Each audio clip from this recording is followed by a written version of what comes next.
Bangladesh premier লিগের transfer বাজারে চলছে এক অদ্ভুত নিস্তব্ধতা।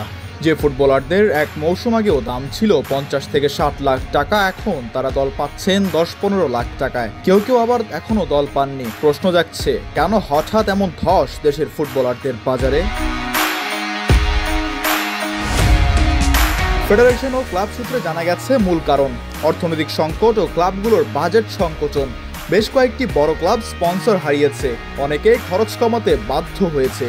প্রিমিয়ার লিগের 12টি ক্লাবের মধ্যে অর্ধেকেরই এই মৌসুমে খেলোয়াড় কেনার বাজেট কমেছে অন্তত 30 থেকে 40%।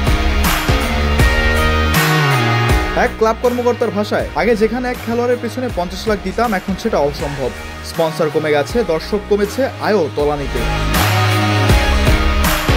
অন্যদিকে বিদেশি খেলোয়াড়দের প্রভাবও কমিয়ে দিচ্ছে স্থানীয়দের মূল্যমান। প্রতিটি দল এখন 4 জন পর্যন্ত বিদেশি নিতে পারে, ফলে দেশি খেলোয়াড়দের বিকল্প বেড়ে গেছে। ক্লাবগুলো মাঝমাঠ বা আক্রমণে বিদেশিদের অগ্রাধিকার দিচ্ছে, আর দেশিদের জন্য বাজেট কাটছাঁট করছে।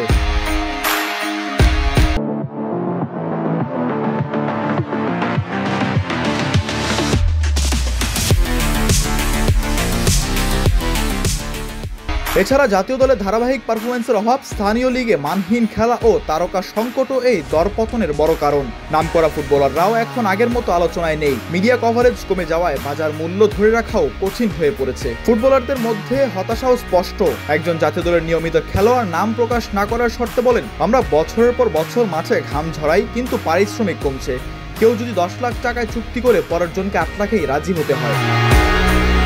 বাফুফে কর্মকর্তারাও বিষয়টি স্বীকার করছেন। তাদের মতে, লিগে বিনিয়োগ না বাড়লে এবং নতুন করে দর্শক টানতে না পারলে এ ধারা অব্যাহত থাকবে। ফুটবল বিশেষজ্ঞদের পরামর্শ, খেলোয়াড়দের পেশাদার ব্যবস্থাপনা, লিগ মার্কেটিং ও দর্শক সম্পৃক্ততা বাড়াতে না পারলে দেশের ফুটবলারদের মূল্যমান আরও কমতে পারে। এখনই উদ্যোগ না নিলে এই ধস থামবে না, বরং দেশের ফুটবলের ভবিষ্যৎ আরও অন্ধকার হতে পারে। মিজান রাশিদ, কালের কণ্ঠ।